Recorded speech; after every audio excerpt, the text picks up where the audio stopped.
करीब 16 साल का एक लड़का अपनी माँ को आवाज़ लगा रहा था। पहले धीरे से आवाज़ लगाई, फिर कुछ ज़ोर से और तीसरी बार जो उसने माँ को अपनी आवाज़ लगाता है, तो बहुत ज़ोर से चीख कर चिल्ला कर आवाज़ लगाता है। पहली बार में तो माँ समझ नहीं पा रही थी, दूसरी बार में उसकी जो भी ध्यान था वो टूटता है और तीसरी बार में वो दौड़ते हुए अपने बेटे की तरफ जाती है और जैसे ही घर की दहलीज़ को पार किया, उसकी गोद में आकर उसके बेटे का सर गिर जाता है। बस इतना था, अपने ही बेटे का सर उस फुटबॉल की तरह जब गोद में आके गिरता है, तो उसकी चीख निकल जाती है। चीख-पुकार की आवाज़ पूरी गाँव में फैल जाती है, न केवल गाँव में बल्कि आस-पास के लोगों तक फैल जाती है। माँ रो रही थी, बिलख रही थी। वो 5 बहनों का इकलौता भाई होता है, बहनें भी आ जाती हैं, वो भी रोती हैं, बिलखती हैं और किसी ने इस फ़ोटो को खींचकर सोशल मीडिया पर अपलोड कर दिया। ये खबर टीवी और अखबारों में सोशल मीडिया पर प्रकाशित हो गई। उसके बाद तो पूरे देश भर में इस बात पर चर्चा शुरू हो जाती है। एक तरफ देश मना रहा था दीपावली का पर्व, दूसरी तरफ इस फ़ोटो को लेकर चर्चा चल रही थी। आखिरकार शासन प्रशासन को भी आगे आना पड़ता है और शासन कहता है कि हम जितनी जल्दी हो सकेगा कातिलों को सलाखों तक पहुँचाएँगे, उन्हें कड़ी से कड़ी सज़ा दिलवाने की कोशिश करेंगे। विपक्ष ने भी कई तरह के आरोप लगाने शुरू कर दिए। कई तरह की गलतियाँ सामने आ रही हैं, लेकिन सवाल यही उठता है कि अगर सरकार इसमें से कुछ कर भी पाएगी, तो क्या उस 16 साल के बेटे को वापस लेके आ पाएगी? क्या उस 5 बहनों के इकलौते भाइयों को क्या वापस ला पाएगी? जब कत्ल की वजह लोगों के सामने आती है, तो लोग सोचने पर मजबूर हो जाते हैं कि इतनी छोटी-सी वजह कत्ल की इतनी बड़ी वजह कैसे बन सकती है? आज की घटना कई लोगों को सोचने पर वाक़ई मजबूर कर सकती है। आदाब, नमस्कार, सत श्री अकाल, मैं उस्मान सैफी। आज की जो सच्ची घटना मैं आपको सुनाने जा रहा हूँ। सच्ची घटना है उत्तर प्रदेश का एक ज़िला है जौनपुर और जौनपुर से 10 किलोमीटर दूर गोरा बादशाहपुर थाना क्षेत्र का गाँव लगता है कबीरुद्दीनपुर। बात कर रहा हूँ 30 अक्टूबर 2024 की सुबह लगभग साढ़े 7 बजे के आसपास की। रामजीत यादव का इकलौता बेटा होता है अनुराग यादव उर्फ छोटू, जिसकी उम्र लगभग 16 साल के आसपास होती है। घर के बाहर खड़ा होकर वो मंजन कर रहा था। अक्सर गाँव में या तो लोग दातून करते हैं, नीम की कोई टहनी तोड़कर या फिर किसी कोलगेट वगैरह से मंजन करते रहते हैं या फिर वो ब्रश कर रहा था। एक्स वाई जेड वो कुछ भी कर रहा था लेकिन घर के बाहर खड़ा होकर साढ़े 7 बजे के आस-पास अपने घर के बाहर खड़ा था। 5 बहनों का इकलौता वो भाई होता है, 16 साल उसकी उम्र होती है। घर से रोज़ की तरह वो ऐसे ही खड़ा हुआ था। अपनी माँ को आवाज़ लगाई उसने पहली बार माँ, दूसरी बार आवाज़ लगाई, बहुत ज़ोर से चीखते हुए कि माँ, लेकिन तीसरी बार की जो आवाज़ थी वो इतनी तेज़ आवाज़ थी, ना केवल माँ तक पहुँची बल्कि आस-पास के जितने भी लोग थे उनके कानों तक पहुँच जाती है। ऐसा लग रहा था कि जैसे वो आवाज़ बार-बार गूँज रही है, माँ, माँ करके। माँ उसकी जो आशा देवी होती हैं वो घर से निकलती हैं, दौड़ती हुई अपनी दहलीज़ को जैसे ही पार करती हैं तो सामने से बेटा दिखाई देता है, लेकिन बेटे की जो गर्दन होती है वो एकदम से धड़ से अलग होकर माँ की गोद में आकर गिर जाती है। माँ बहुत ज़ोर-ज़ोर से चीखती है, चिल्लाती है, कहती है कि मेरे बेटे को मार दिया। तो जो भी कह सकती थी उस बीच में वो कह रही थी। अब वो समझ नहीं पा रहे थे आखिरकार 3-4 लोग होते हैं। गाँव का ही एक व्यक्ति होता है जिसका नाम लालता यादव होता है, उसका एक बेटा होता है रमेश यादव, साथ ही एक और लड़का होता है सूरज यादव। करीब 5-7 जने थे ये। सबके हाथों में किसी के हाथ में हँसिया थी, किसी के हाथ तलवार थी, किसी के हाथ में कुल्हाड़ी थी, किसी के हाथ में कुछ ऐसी दराँती वगैरह थी। कुछ इसी तरह के हथियार लेकर वो उस लड़के के पीछे पड़े हुए थे। वो लड़का इधर से उधर भाग रहा है, दौड़ रहा है, अपनी जान बचाने की तमाम कोशिशें कर रहा था। इस बीच में वो लगातार आवाज़ भी लगा रहा है। आस-पास के लोग भी जाग जाते हैं। बाहर निकलते हैं, देखते हैं, कोई समझ नहीं पा रहा था कि आखिरकार वजह क्या है। लड़का जैसे ही तीसरी आवाज़ में रुकता है, शांत होता है, पीछे से एक तलवार आती है। तलवार को इतनी ताकत से मारा गया था कि एक तलवार से धड़ और सर दोनों अलग हो जाते हैं। माँ के पास पहुँच जाता है। माँ का रो-रो कर बुरा हाल हो जाता है और बहनें भी आ जाती हैं। उसके बाद फिर पूरा गाँव इस घटना को लेकर सड़कों पे उतर आता है। न केवल पूरा गाँव उतरता है, सोशल मीडिया पर ही कुछ देर में खबर वायरल होने लगती है। दरअसल डीएम डॉक्टर दिनेश चंद और साथ ही SP doctor Ajay Pal Sharma, CO गोरा बादशाहपुर के तमाम ये आला अधिकारी मौके पर आ जाते हैं और उसके बाद फिर सैकड़ों पुलिस वाले आ जाते हैं।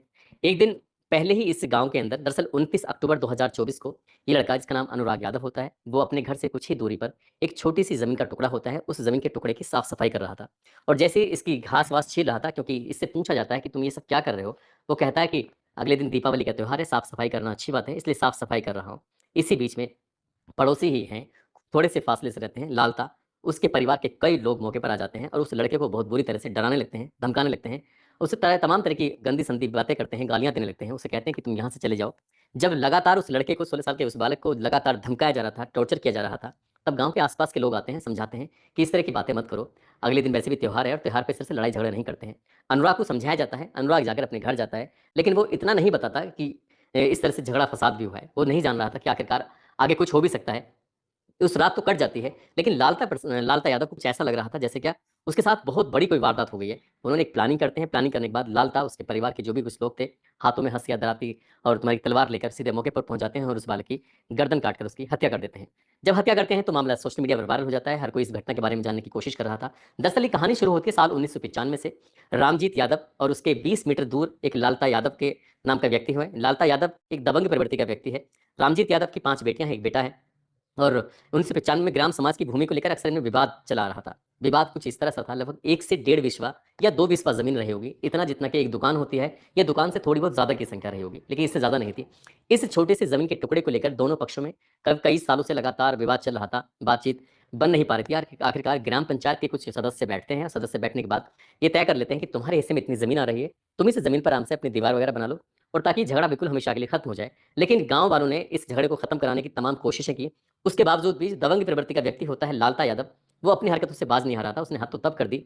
उसने कहा कि मैं इस ज़मीन पर अपना घर बनाऊँगा, चाहे भले ही मामला कुछ भी हो जाए। और हद तो तब हो जाती है जब एक ही साल के अंदर लगभग 16 मुकदमे रामजीत यादव के परिवार पर लगा दिए जाते हैं। और इस घटना होने से लगभग 10 दिन पहले भी 18वाँ मुकदमा लिखा गया था। मामला कोर्ट में विचाराधीन चल रहा था। अब चाहे कोई कुछ भी कहे, लेकिन रामजीत के परिवार को लगातार किसी न किसी मुकदमे में उलझाया जा रहा था। एक परिवार गरीब होता है, एक परिवार दबंग होता है। एक दबंग परिवार में एक दरोगा भी बताया जाता है, और दरोगा जैसा कह रहा था, पुलिस को अपने इशारे पे कुछ ऐसे ही नचा रहा था। अब ये परिवार जो रामजीत का होता है, अनुराग यादव का परिवार होता है, वो सोचने समझने की शक्ति तो इस वक़्त क्षीण हो जाती है। करे तो क्या करे, क्योंकि लगातार उन पे मुकदमे लिखे जा रहे हैं। उनकी कुछ सुनवाई नहीं हो रही है, और इसके बावजूद भी वो जो दरोगा होता है, पुलिस को अपनी उँगलियों पर कठपुतलियों की तरह नचा रहा था। ये वक़्त धीरे-धीरे करके ऐसे आगे बढ़ रहा था, और वक़्त आगे बढ़ते-बढ़ते 30 तारीख को जिस तरह से अनुराग यादव की गर्दन काटकर हत्या कर दी जाती है, पूरे प्रदेश भर में इस बात को लेकर बवाल मच जाता है। उसके बाद फिर मुकदमा भी दर्ज कर लिया जाता है, पुलिस भी आती है, और पुलिस आती है उन आरोपियों को गिरफ्तार करने के लिए तमाम दबिशें भी दे रही थी।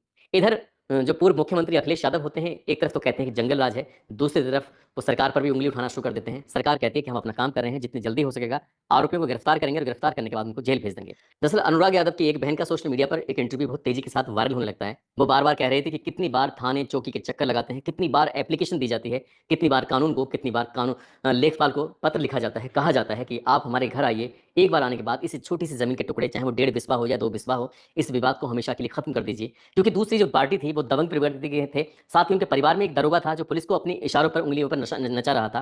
वो बार-बार परिवार रिक्वेस्ट कर रहा था, लेकिन किसी ने भी उधर उस परिवार की तरफ मुड़कर नहीं देखा, इस गाँव में आकर नहीं देखा।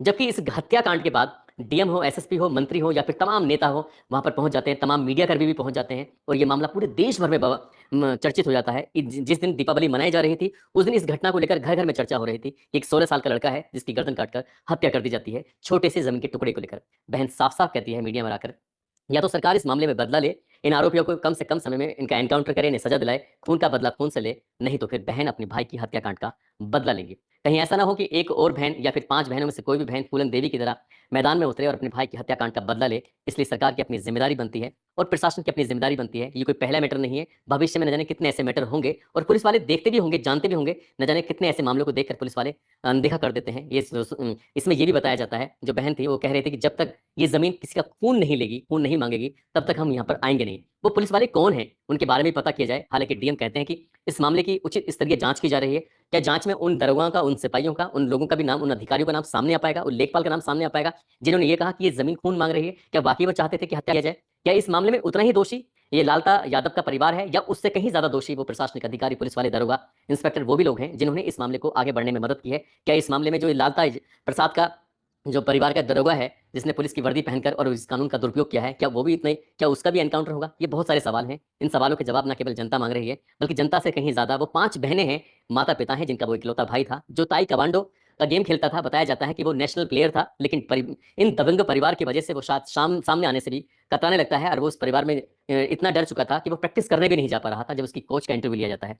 बहन ने जो इंटरव्यू दिया है, वो वाक़ई भावुक करने वाला है, और कई तरह के सवाल खड़े करने वाला है। सरकार की ज़िम्मेदारी बनती है कि इस मामले में उच्च कदम उठाएँ, और आरोपियों को कम से कम समय में सज़ा दिलाएँ, और साथ ही एक ऐसा कानून पेश करें, ऐसा आदेश पारित करें कि जहाँ पर इस तरह के मेड़ वाले मामले होते हैं, जहाँ पर छोटी-छोटी ज़मीनों को लेकर मामले होते हैं, जहाँ बैठकर 2 पक्षों को आपस में बिठाकर समझाया जा सकता है, मामले खत्म किए जा सकते हैं। ऐसे मामलों में सरकार को उचित कदम उठाने चाहिए, ताकि भविष्य में किसी इकलौते बेटे की इस तरह से जान ना जाए। दोस्तों, इस पूरे घटनाक्रम को सुनाने का उद्देश्य किसी को परेशान करना नहीं है, किसी का दिल दुखाना नहीं है, बल्कि आपको जागरूक करना है, आपको सचेत करना है, आपको बताना है कि खासकर ग्रामीण क्षेत्रों में प्रधानी का इलेक्शन हो, या ज़मीन के छोटे-छोटे टुकड़े हों, या फिर अब तो शहरी क्षेत्र में भी ऐसे होने लगे हैं, छोटी-छोटी बातों को लेकर खून-खराबे हो जाते हैं। वो ज़मीन का टुकड़ा वहीं रहेगा, जिस तरह से अनुराग यादव की हत्या हो जाती है, और दूसरा परिवार वो सलाखों के पीछे रहेगा। ज़मीन का टुकड़ा वहीं का वहीं रहेगा। पीढ़ी दर पीढ़ी चलती रहेंगी, लेकिन वो ज़मीन वहीं रहेगी। काश एक परिवार ने भी अगर बड़ा दिल दिखाया होता, तो शायद इस तरह की बातें होती ही नहीं। इसलिए कभी भी कोई भविष्य में ऐसी घटना ना हो, इसलिए बड़ा दिल दिखाएँ, और किसी का दिल बिल्कुल ना दुखाएँ। और अपना सब लोग ख़्याल रखें, और जाते-जाते